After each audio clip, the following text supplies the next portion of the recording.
Steven, what's going on, man? Welcome to the Dad Edge, my friend. Well, thank you very much, Larry. I'm really happy to join you. I'm happy that you're here, and it is 4:30 your time in Australia. Yeah, it's 4:30 in the morning. I'm settled with a nice strong coffee. Um, My gosh. Well, so it's Monday at 1:30 in the afternoon. So that's got to I guess it's Tuesday. So it's like the next uh, day. yeah, I see, and I think a little warmer Yeah. than it Yeah, is here. probably. Yeah, it's about 85 degrees here. What about there? Yeah, I think here. Okay, let me do a conversion to Fahrenheit. We'd say it'd be about 5 degrees Celsius, which would be, I reckon, around 41 Yeah, that sounds about degrees. right. Yeah. Which by the way, Celsius makes sense. Fahrenheit just kind of doesn't because it's funny, like 0 degrees Celsius is 32 degrees Fahrenheit, but that's freezing. So but you would think it'd be the opposite would be the norm. But over here in the States, that's not what we do. I don't get it. Look, it makes sense that 0 is when water freezes and 100 is when it boils. Yeah, makes sense to me too. But And yeah. but I also don't understand feet and inches. And I don't understand kilometers either, or even kilograms. Like when someone's like, I just lifted 100 kilograms. And I'm like, I'm not sure what that is, but it sounds like a lot. Yeah. It's Yeah. strange. It's we have to get used to both of them. I think those like when we're watching sports, if you're watching the UFC, like we all know that it's welterweight is 77 kilos, but Right. we always have to keep in mind that's 170.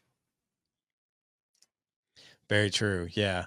Yeah. I'm curious. Let's do this. I want to start with some fun questions if you're cool with that. All right. Did you grow up in Australia? I Well, yes, I came here with my family.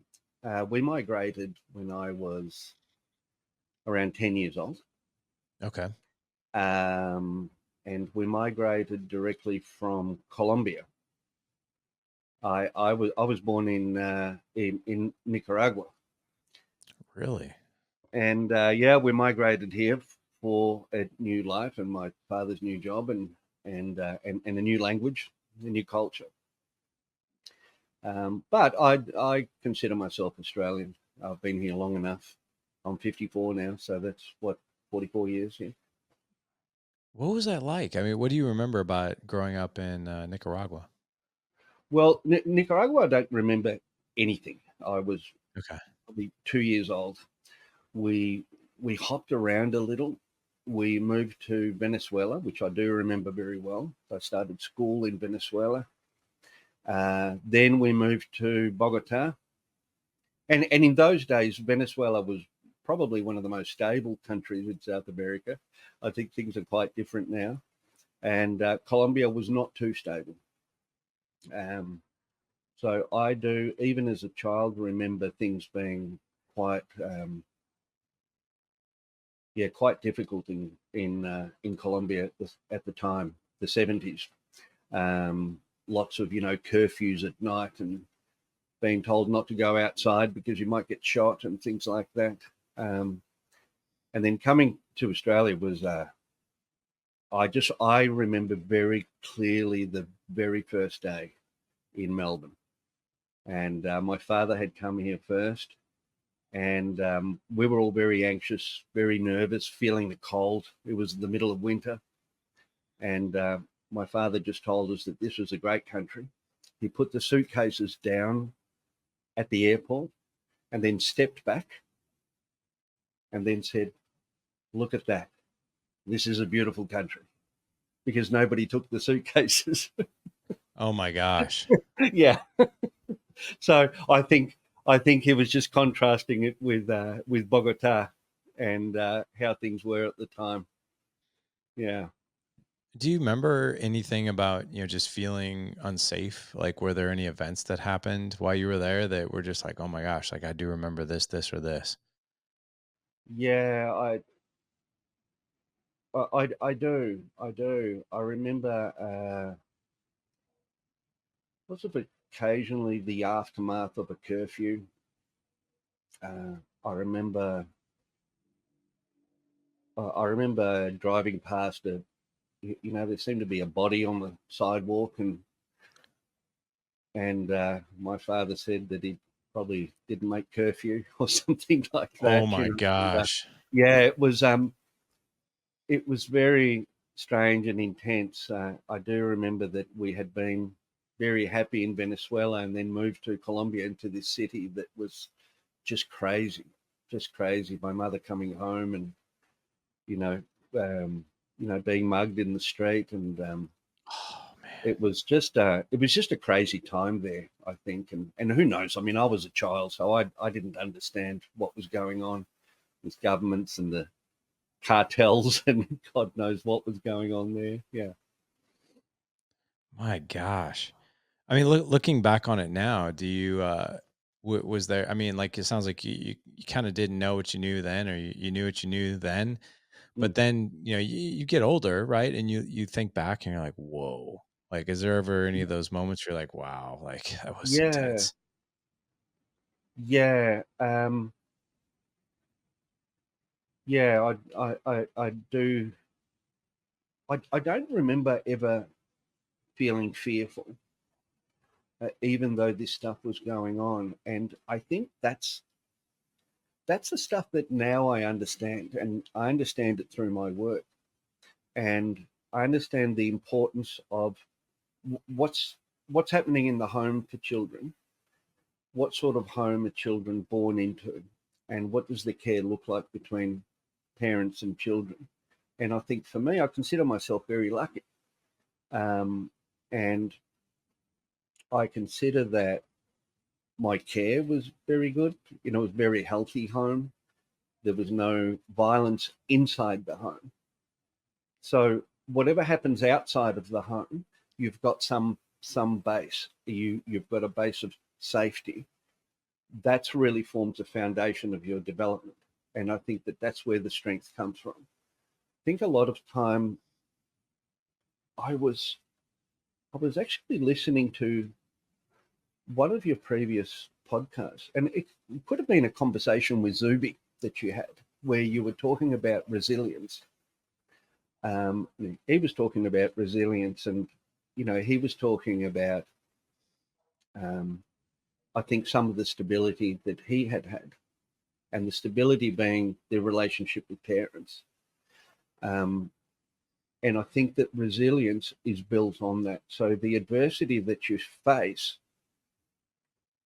or the adversity that a person faces later in life, even in youth, even in youth, if there is a foundation of safety and secure attachment, uh, I think you've got a better chance of building true resilience and a true sense of independence.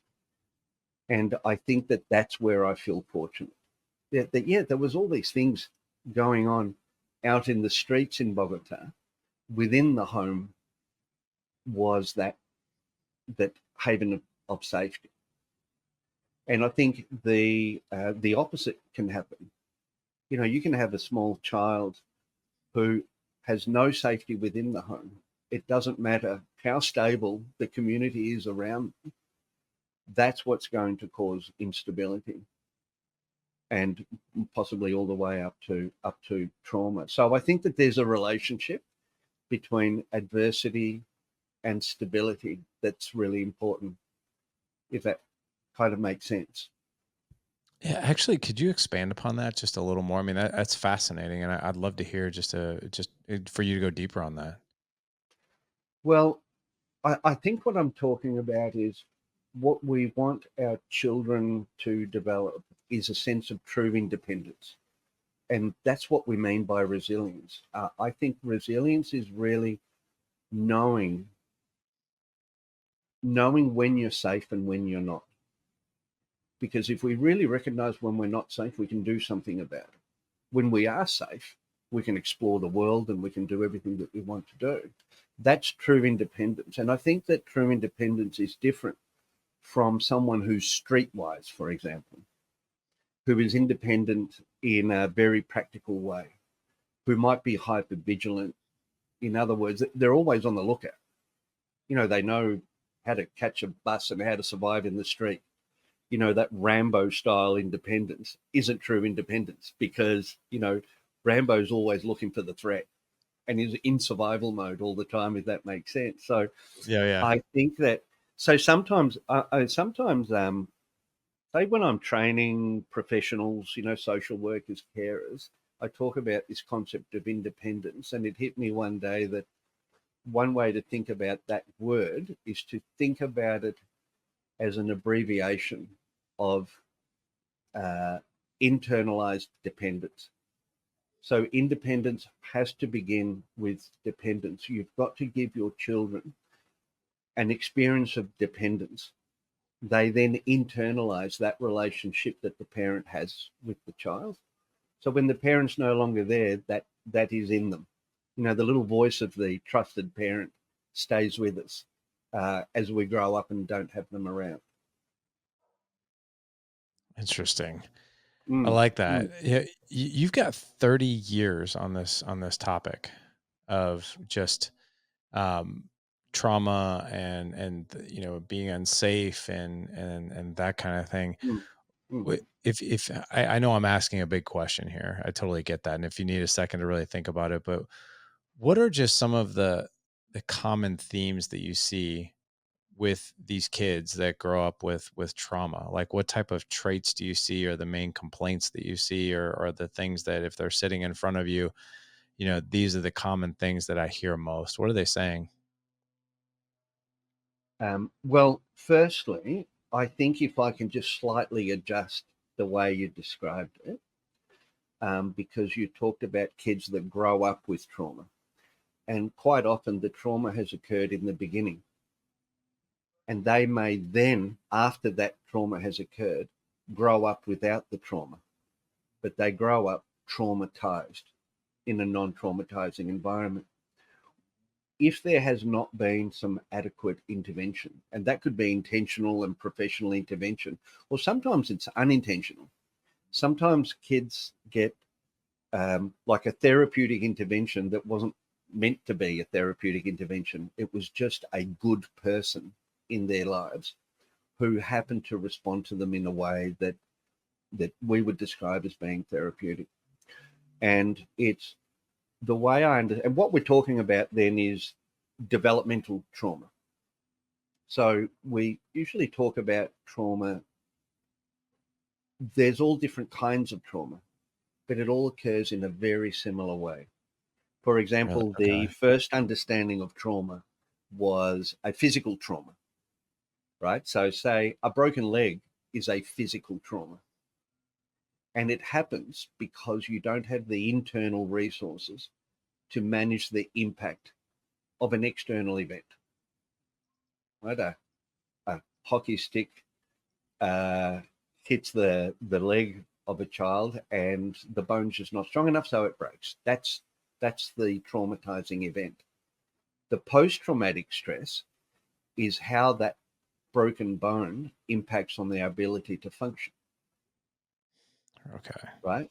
So their Yeah. ability to function means, oh, I can't put my leg down. Now, what other people see is called the behavior.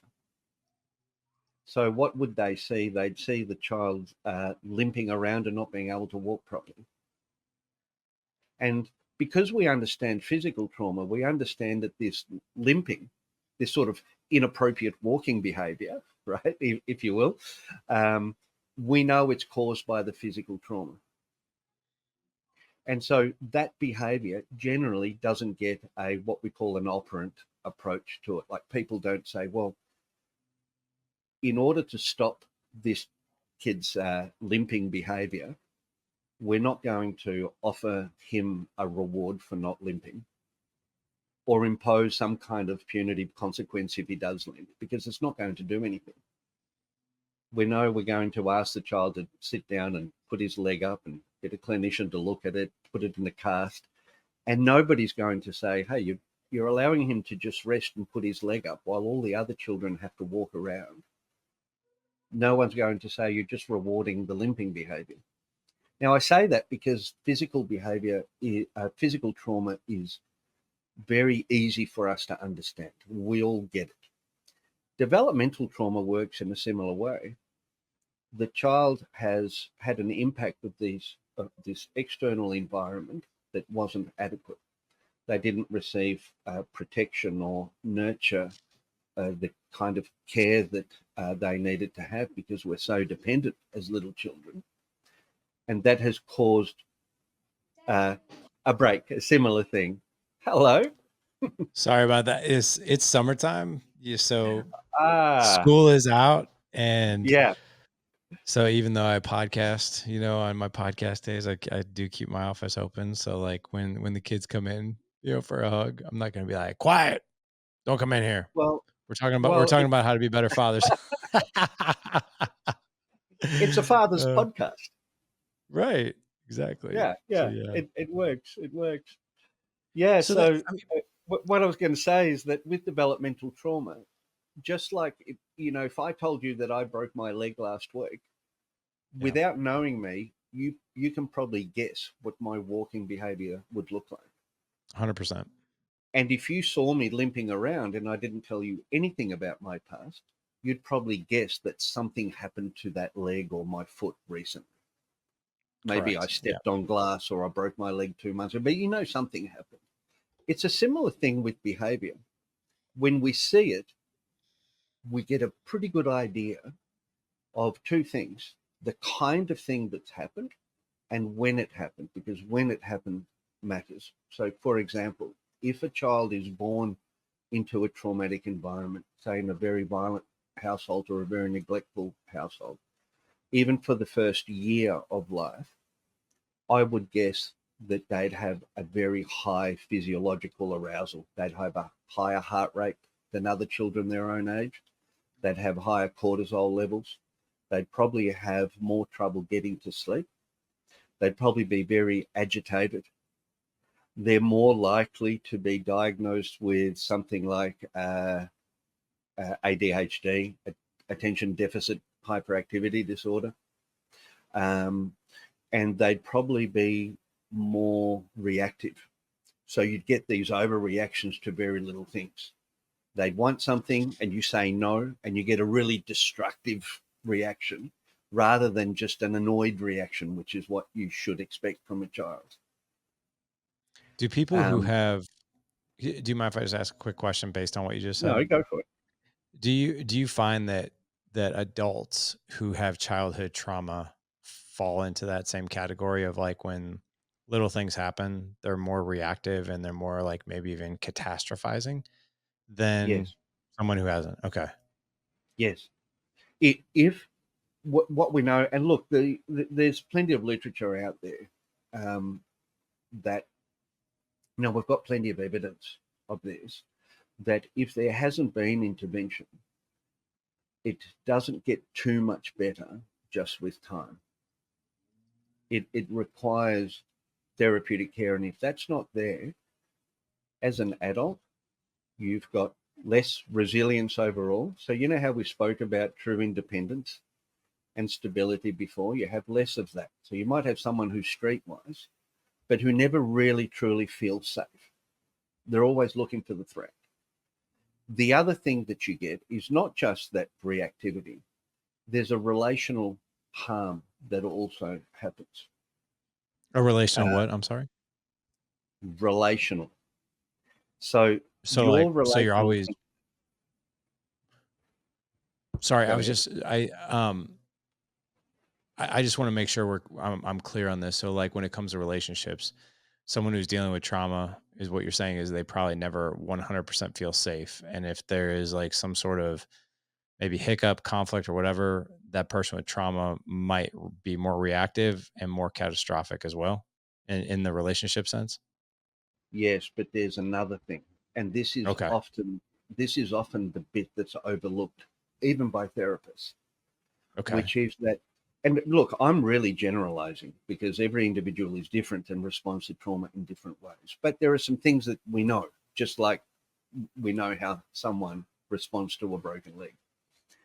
Um, if the trauma has occurred, say it's occurred fairly consistently before the age of 4, it impacts on the way that they internalize that care relationship with the caregivers, with parents, for example. It doesn't mean that parents were bad, that mother was bad. It could be that she lived in a war zone. Um, It's all right. Keep going. it could be, Yeah. for example, that that mother had to deal with an illness. You know, she may have been getting treatment for cancer, for example, and wasn't able to look after the child, or whatever is going on. But usually there may be consistent domestic violence in the house, or whatever it is. But that child may grow up, if there isn't an adequate therapeutic input there, with a sense that not only is it difficult to trust others, but that they are not really good enough for them.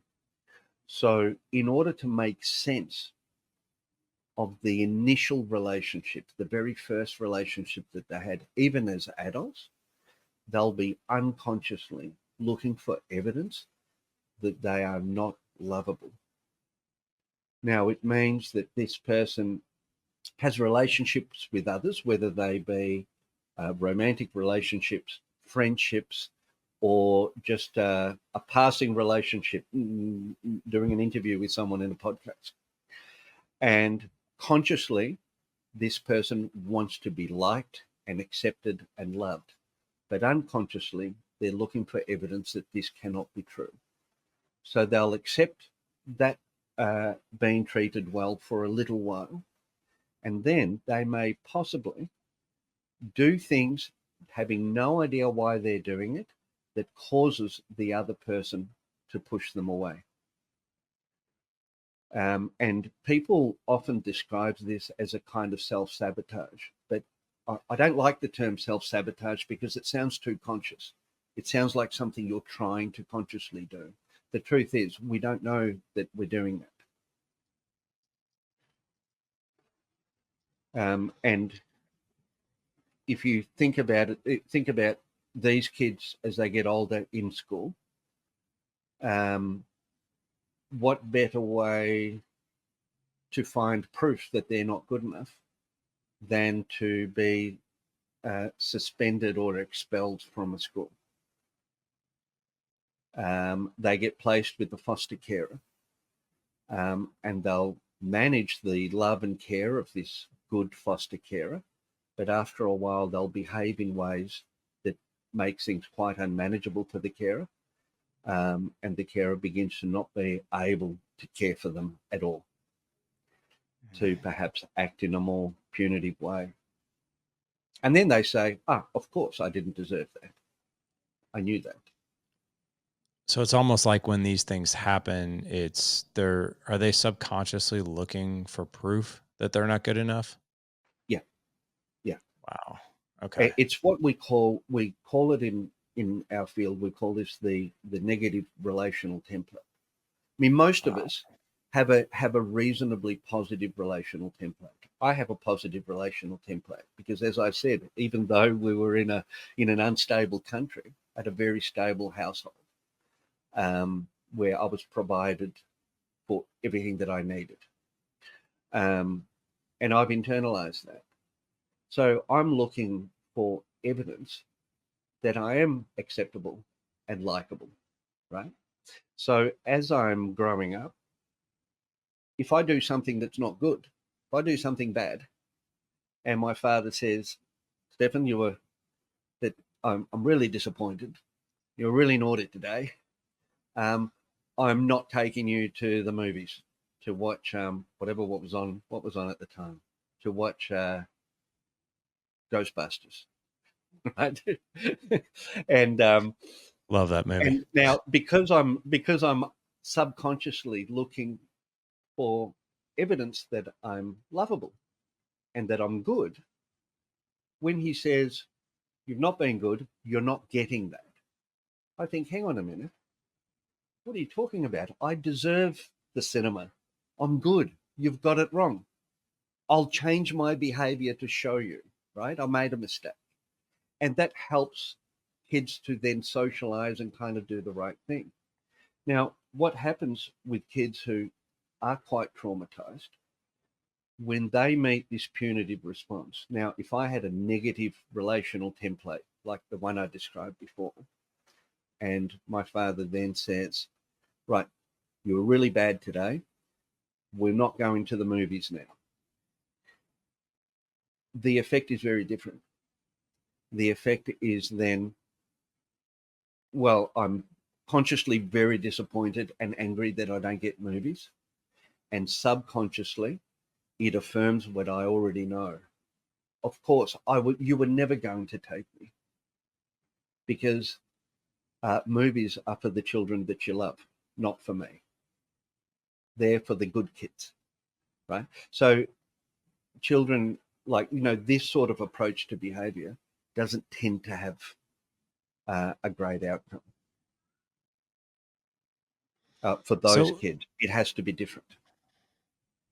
I do have a quick question. I want to back up for a second here and go to what you alluded to post stress, like post traumatic stress. So just so I understand, like, so the broken leg thing is like that's acute stress. Like, okay, this just happened. It's physical stress. But the post stress is how do we deal and manage with the trauma moving forward? And that's perhaps like the stress that comes with like the broken leg, the healing process, the physical therapy, the new way of living, the realization of like things I can't do that I used to do. And obviously we're just talking about a broken leg here, but is that Mhm. what is that what professionals mean when they mean post traumatic stress disorder? It's all the things that happen after the event and how we deal with them. Correct. Okay. Correct. And Eh, there's a big difference between what we call type 1 PTSD or classic trauma that we normally speak about. Those are traumatic events that happen to a person who already has a reasonably well organized brain.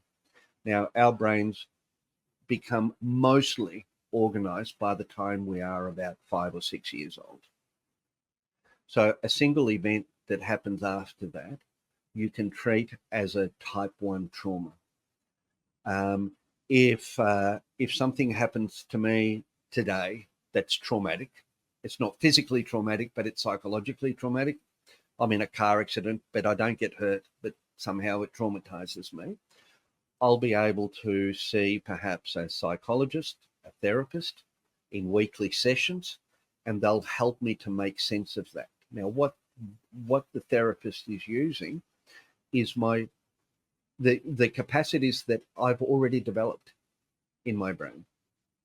Now, the difference between that and developmental trauma is with developmental trauma, these things happen to a developing and organizing brain. And these traumatic events provide the organizing environment for the brain's development. And now you don't have all the full capacities that someone else might have, and we need to assist that person to develop those capacities. And for this reason, these kids need more than just a sessional therapist. What we usually, well, I mean, what I do in my work is rather than see a child in therapy or a young person in therapy once a week, most of my work is with whoever it is that cares for them, the teachers at their school. So, who are the safe adults around this child's life? I'd rather coach them in the therapeutic approaches that I take, so that they're able through their care. This is why we call it therapeutic care, because the care itself is the therapy, and that will assist them to redevelop their brain in a way, increase their capacities to then be able to heal. If we go back, and hopefully we don't tire out the analogy of the broken leg, but I'll use it one more time, is to say, let's just say I broke my leg when I was 3 months old, and nobody ever reset the bone. right. Then as I grow, the leg and the body grows around this broken leg that never gets reset. So then, in the future, if I want this fixed, whatever has happened, my legs now, atrophied in a certain way. It's affected the way I walk. It's perhaps affected my hips and anything else. It's going to take a lot more, and also it may possibly be quite a painful process to now reset the bone as an adult. So there's a real difference with developmental trauma that requires a very different approach. So let me ask you this. And this is again, I fully realize this is a loaded question and it's completely and totally individualized, but I I still I love your questions. okay. Um, and I guess this just obviously depends on the severity, but let's just say, well, actually, yeah, can we use me as a guinea pig? Yeah, I like that idea. Okay. Everything that you're talking about are things that I've dealt with for a lifetime, like for a lifetime. And it's funny that it's really fascinating to me that you're talking about all these traits that I have done for years. Like, and I would say I got into personal development. I mean, I've done therapy. I've done a lot of work, over the past 2 decades, over the past 20 years. I've done therapy. I've been coaching. I've been coached. I've been mentored. Um, this podcast obviously been doing this for almost a decade. It's been Mm, incredibly informative and it's mm, helped mm. tremendously. But some of these traits that you're talking about, I've never fully overcome them, if I'm being just totally honest with you, right? And I'll give you a few, right? There's some I have overcome that you've mentioned, but I'll mention the ones that they're still like those lingering things. Yeah, yeah. Number one is, and I've even told my wife this, and she kind of like jokes with me about it, and even like some of the guys on my team, like they'll joke with me because, like, let's be fully transparent here. So I I have a really tight leadership team within our organization. Like Mhm. me and my coaches, like we share everything with each other. Like Yeah. we strip down, right? And one of the things that we've talked about as a leadership team, we've dove into each other's deepest fears, like our deepest fears that we don't even say out loud. And one of my fears is, and this sounds crazy to me as I say it out loud, but let me share just kind of a backstory of my childhood a little bit. That way you might understand. So, my mom and biological. I'm starting to see it. Okay, great. Already. Awesome.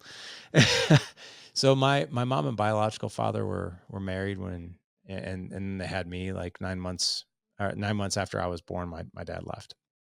And then my mom got remarried when I was 4. I never knew my biological father. He was Mm, very abusive. Um, beat my mom up, beat me up, very verbally abusive as well. And then when I was 10, they got divorced and he was out. So I was reunited actually with my biological father, who I never knew, when I was 12. We had a 6-month relationship and then he was out again. And then my mom dated a series of men and got remarried. She got remarried a total of 3 times, but it was always this revolving door of men who were mm. toxic and partiers, and Yeah, yeah. there was always like uncertainty, right? Mm, And then on top of it, when I was 30, I met my dad and my biological father again, and we've had a relationship now for the past 19 years. mhm. But it's been a very crazy, crazy childhood, and and my mom's an alcoholic as well. And so getting to like the deepest fears, right? It's like for me, it's like it's uncertainty. And maybe like there's that abandonment thing, like where I never knew if I was good enough for even for my dad or my dad's, right, in the picture. And so like when someone from my leadership team texts me, they asked me about specifics. I said, I go down like the extreme road sometimes in my mind. They're like, what do you mean? I was like, well, I'll give you an example. I was like, if I get a text from one of you guys and it says, hey man, I need to talk, or hey man, we need to talk. My first thought is, you don't want nothing to do with me anymore. You're out and we're not friends anymore. And they all just like laughed. They're like, "Are you serious?" I'm like, "Yeah, I actually am." I was like, or like, you talked about a broken leg, right? I injured my knee really, really bad back in August of last year, Hmm. and it was really bad. It bled internally for 12 weeks. I couldn't bend it, and I didn't even know it was blood until like 9 weeks into the injury. I thought it was just swollen, and then they drained it, and tons of blood came out. Uh-huh. But like I limped for so long, and I couldn't bend it. I couldn't walk. I was on crutches, and but my thought was, and my wife kind of like laughed. I was like, what if this is my life? Like, what if I can never run again? What if I can never go up and down stairs again? Like, what if I'm gonna like this is just my life from now on? And she's like, "Are you serious?" I'm like, "Yeah, I'm serious." I was like, "This is not getting any," because it wasn't getting any better for a long time. But like, like it's here's another thing. Like right now, because of my knee injury, like we've been slammed with medical bills, right? And I laugh when I say Of this out loud, course. but this is the stuff that goes on in my mind. Mm. Like, I'm like, what if these medical bills get so bad that we lose our home, we go broke, and we're homeless? Like, for crying out loud. Like, I laugh when I say that stuff out loud, but that's the kind of stuff that kind of goes through my head. I I don't I don't know why. It makes sense. Firstly, um, I always have to remember that we have a very different um, medical system here, Yeah. and so hard for me to understand that you'd have so many medical bills that you might lose your home, but that's the reality I in mean, America. it is. It Uh, could be. Yeah. that doesn't happen here. But there is something that over the years uh, I've I've developed this term that I use, which is an intolerance to success, and this is all part of the relational template.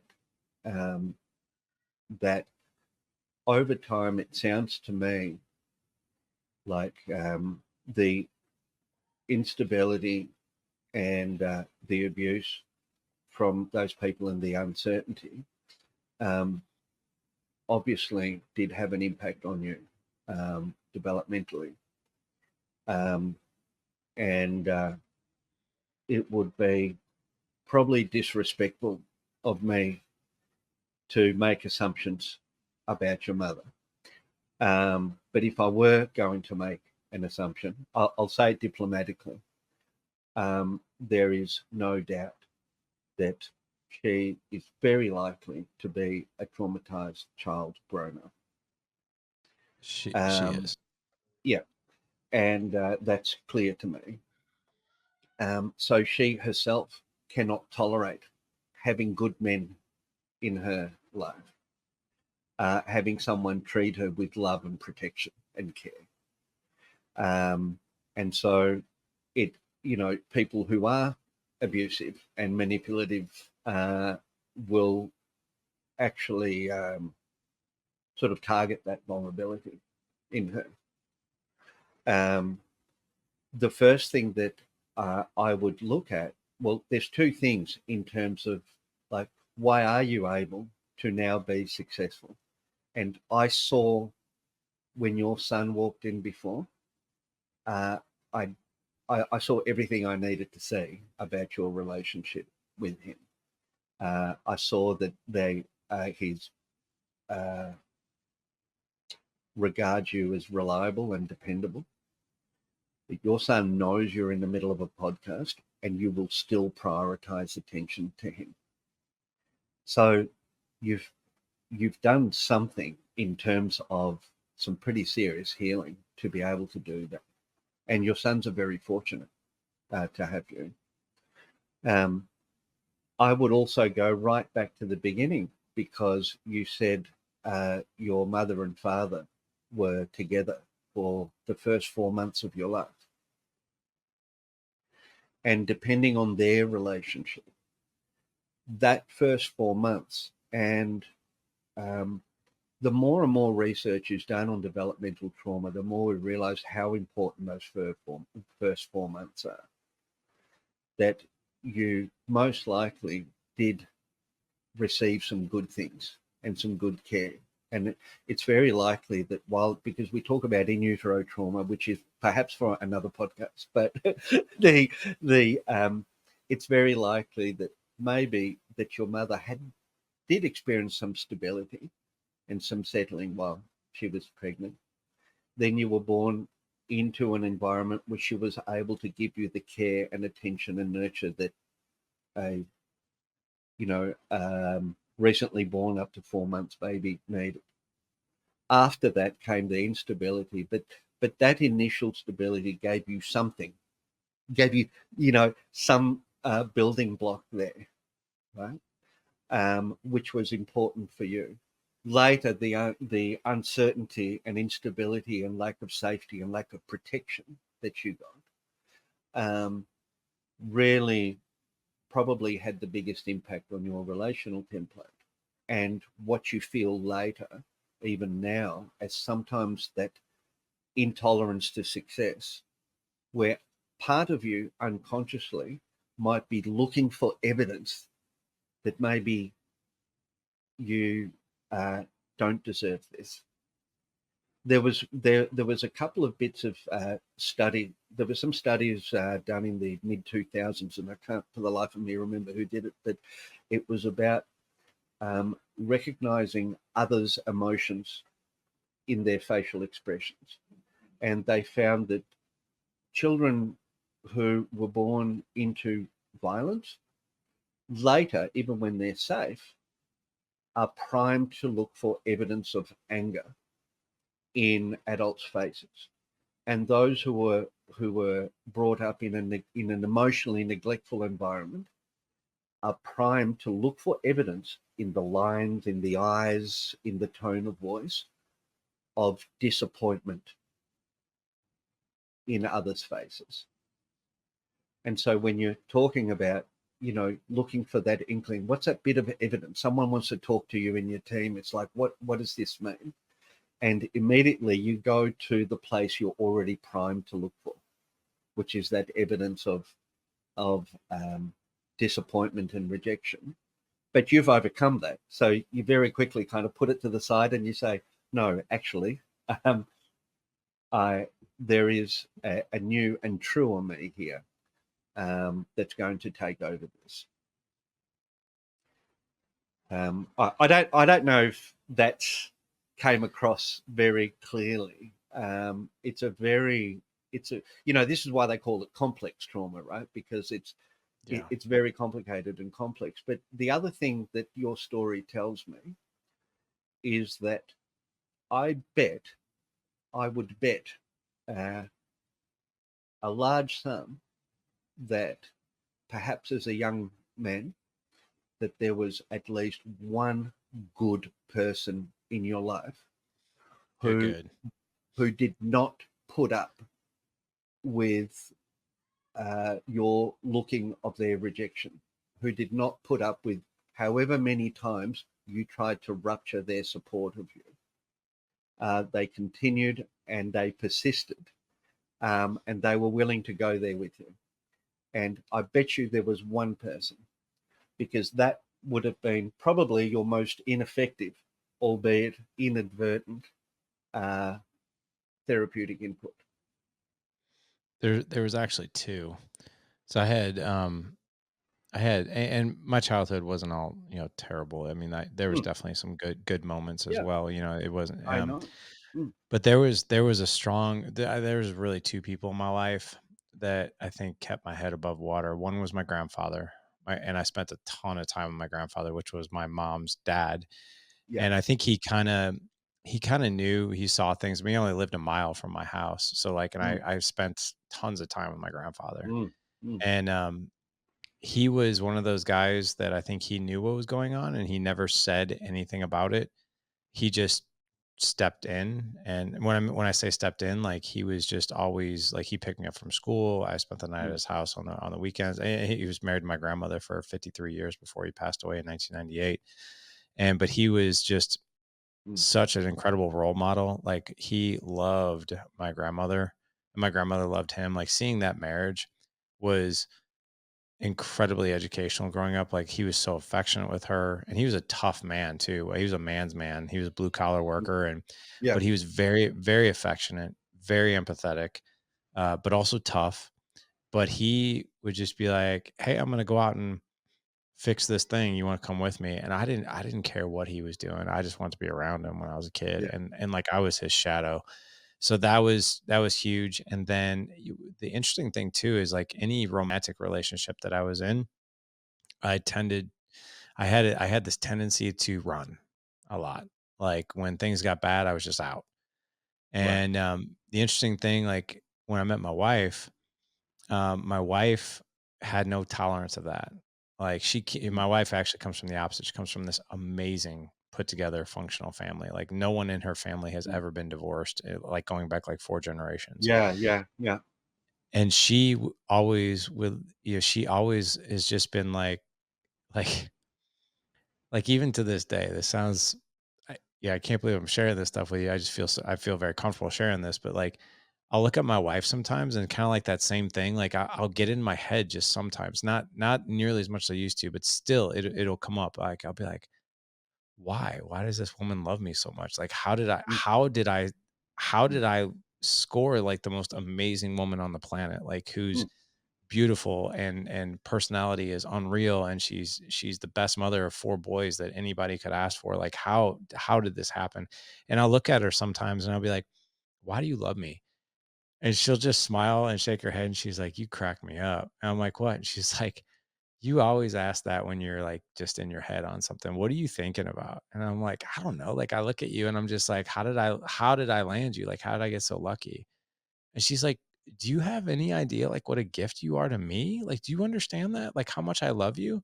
Like, you are everything I've always wanted, like, ever since I was a little girl and I would think about the guy I want to marry. You are that guy." And she's like, "If you saw in you what I see in you, you wouldn't question it." So Mm. that's the kind of response and support I get. But like, there are just sometimes I just like, like it's crazy, man. Like, there are just sometimes I'm like, what if she just like one day turns over and says, "Yeah, I'm not in this anymore." Like, and I have no evidence whatsoever. I have actually the opposite evidence to prove that, but yet I'll still think that. Yeah.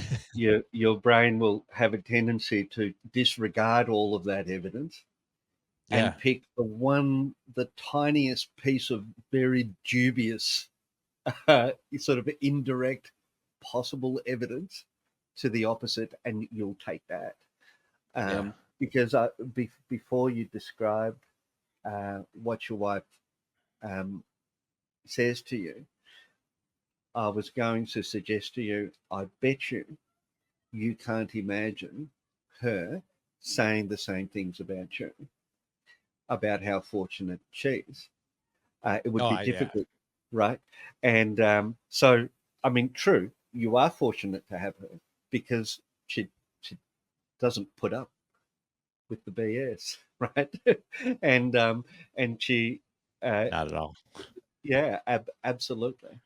So yeah, true, you are very fortunate. Um, the difficult thing to think about is, oh gosh, is she fortunate too? That's a hard question. That is that's a very hard question, Mm. and it's almost like it's hard.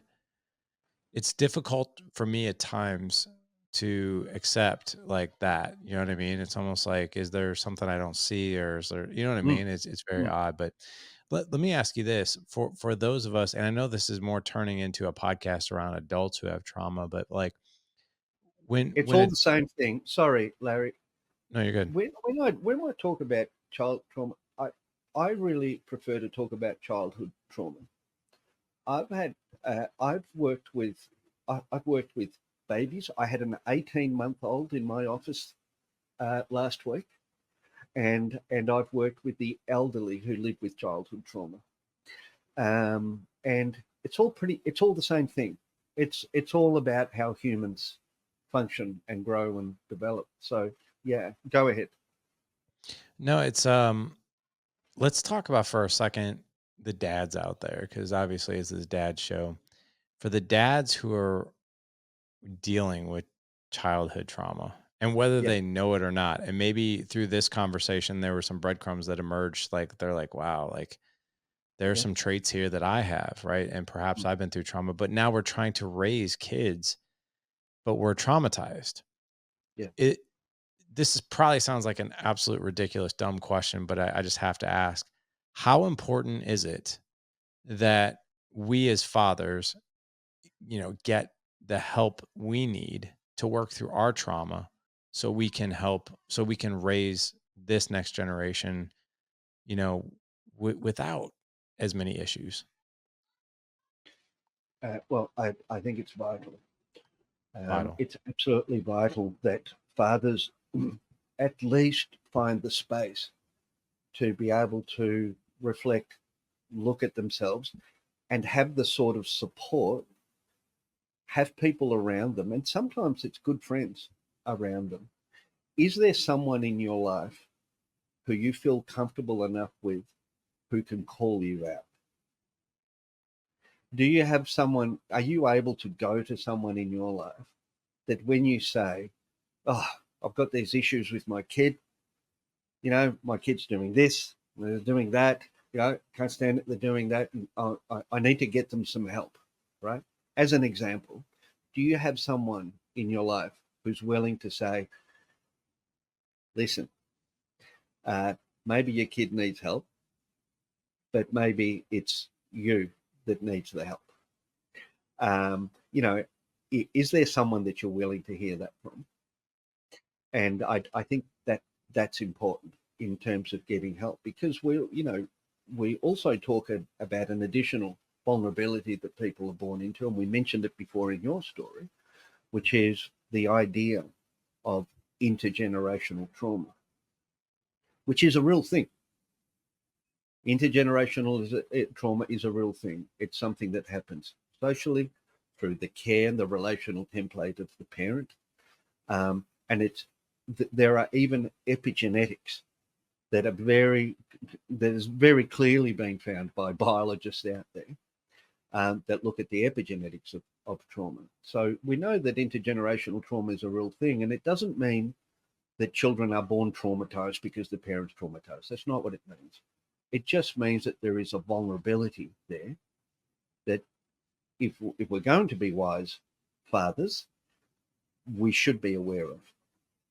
We should at least peer into it at some point.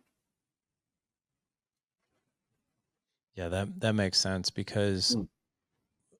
another question: what is the ramifications of us not dealing with our own trauma? I mean, do we, you know, I don't want to use the term accidentally, but do we inadvertently like pass that some of our trauma onto our kids that isn't dealt with?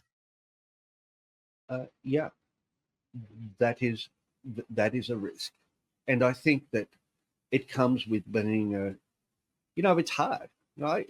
Being a parent is not easy, and there are some hard truths that we need to face, and one of them is just that we could pass on.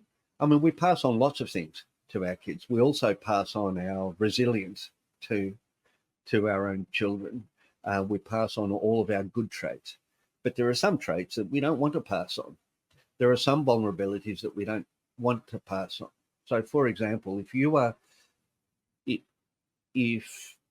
live with very severe early child trauma, and you've had no adequate intervention, and then have children of your own, um, what will the care of that child look like?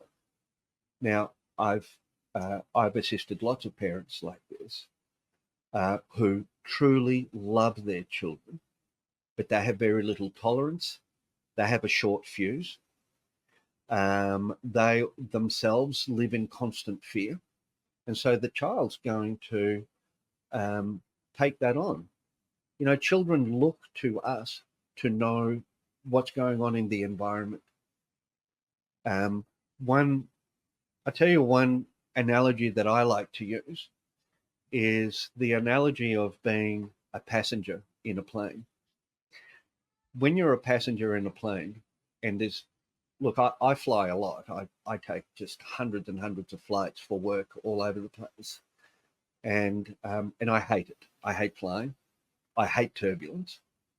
But there's one thing that I've noticed over the years, that when there's turbulence and we're fearful, all we need to do is look at the flight attendants, because on a flight, we are the children and they are the parents. Um, and a flight attendant doesn't have to say, don't worry, you're not going to die. The plane's not going to crash. All a flight attendant has to do is not look nervous, not cry, and just get on with their job. Because we all know the unspoken truth of flying, right? The unspoken truth of flying is that the day we see a flight attendant in tears is the day we've got probably about a 60% chance you're going to die. I I reckon, never want to see that, man. right? The day, and this is Ever. what I say to myself because I'm a terrible flyer. And the day that I see two flight attendants in tears, Oh boy, I, that's I, it. I reckon that probability goes way up.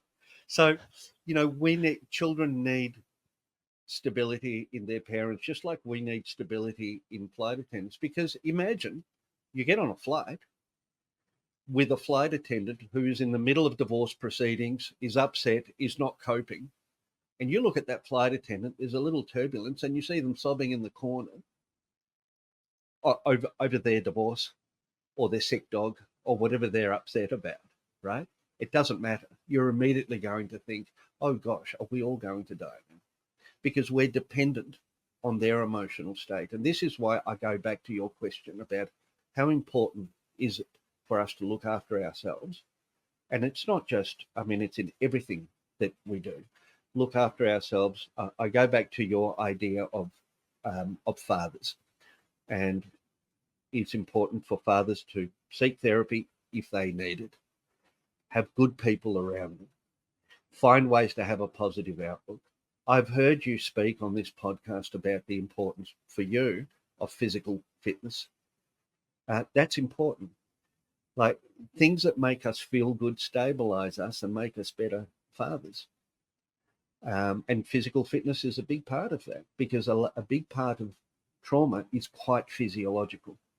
And you regulate your physiological fitness through exercise, your physiological regulation through exercise, right? So it makes sense that you look after yourself. It's not selfish to have a sport while you have children or while you're a father.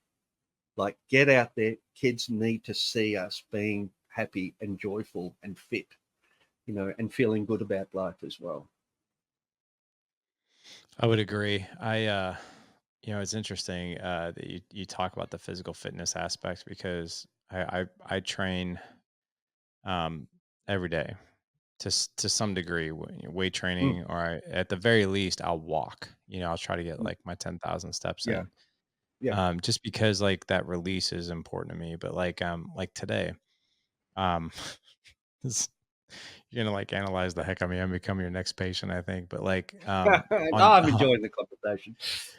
on days that I'm tired, like this morning I Mm, woke up, I was just, it's a Monday morning, I was a little tired. I was out of town all last week, so I was hosting a 3-day retreat for 25 of our guys, and I was just tired. And mm, I was like, I was kind of in my head, and I was thinking, I was like, what would really like get me amped up, right? To train hard. And I don't know what it was, but I was like right in the middle of doing like an incline dumbbell press. And I felt the tiredness. And then all of a sudden I started visualizing just things that happened in my childhood, like dudes and like how they were violent, and like things that were said, and like even like one guy getting in my face when I was like 15 that my mm, mom was dating. And I was just like, I just unleashed like that's like it was almost like, a tremendous amount of energy just came out of nowhere.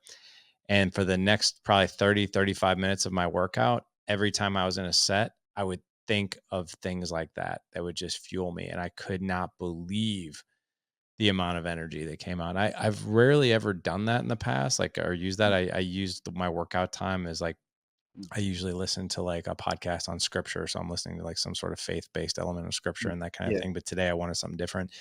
But it Mm, was interesting that, and when I got out of the gym today, I literally felt like I could conquer anything. But it was using some of those old tapes, that were in my head and Yeah. experiences that and Yeah. but being able to release that in like this healthy way versus like I think a lot of us out there, and I've been through definitely seasons of this in my life where you want to numb it, right? Where you drink too much or you actually get That's right. even busier. Like you find Yeah. things work wise to Yeah. do because you don't want to think about stuff.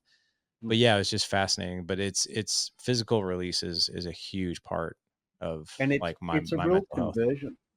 I also think it's not just that there's something in you that you release with the exercise.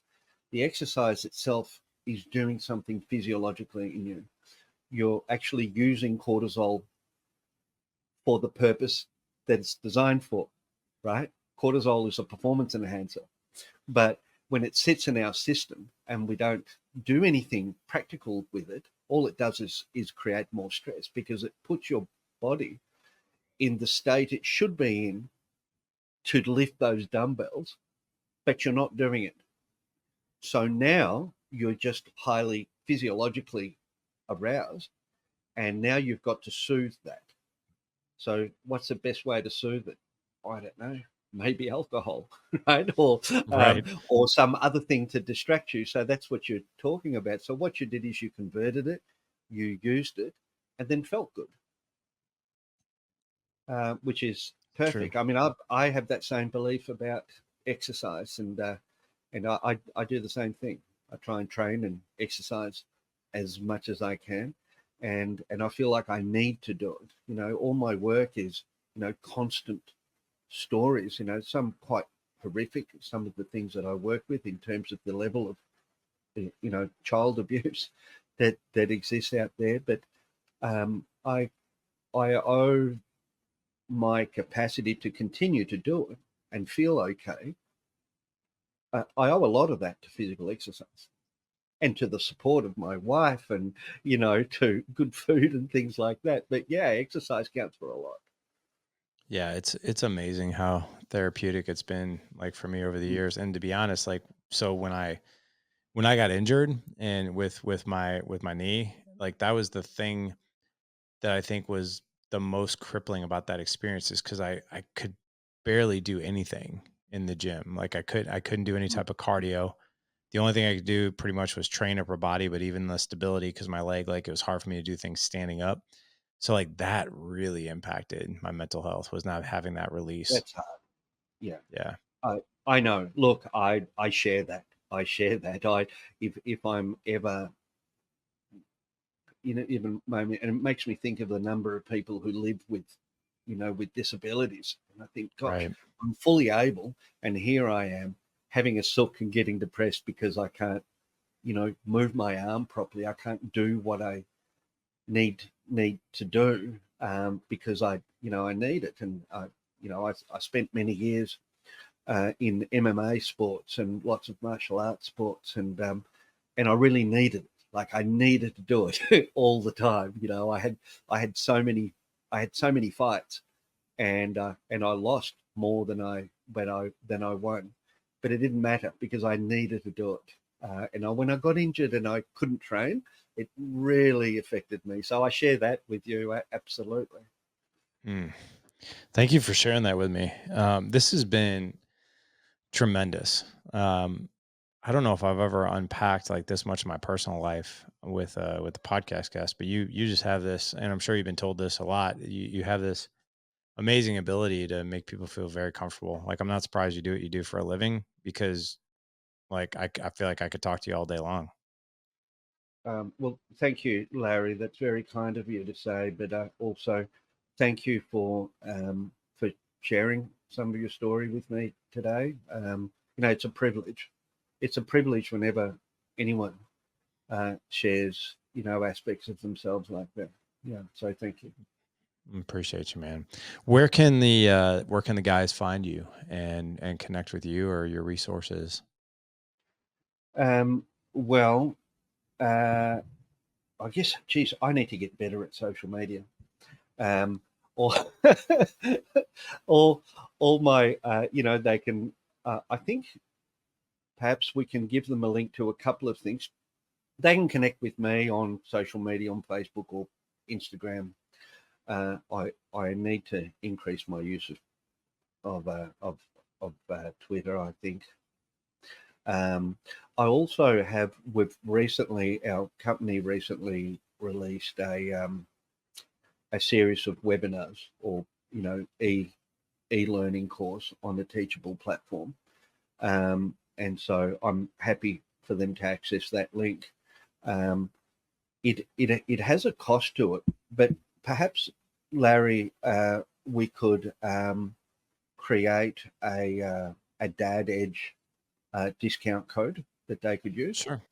and I'll call our internet people, all the tiny people that live inside the computer, and ask them to perhaps create a discount code. We'll just call it Dad Edge, or one word, and we'll create a discount, like a 30% discount on it, so that Oh, they're able wow. to access that. That's all. And where can So men yeah, find that let's at? do that. Sorry. That would be amazing. There, and where can they find that at?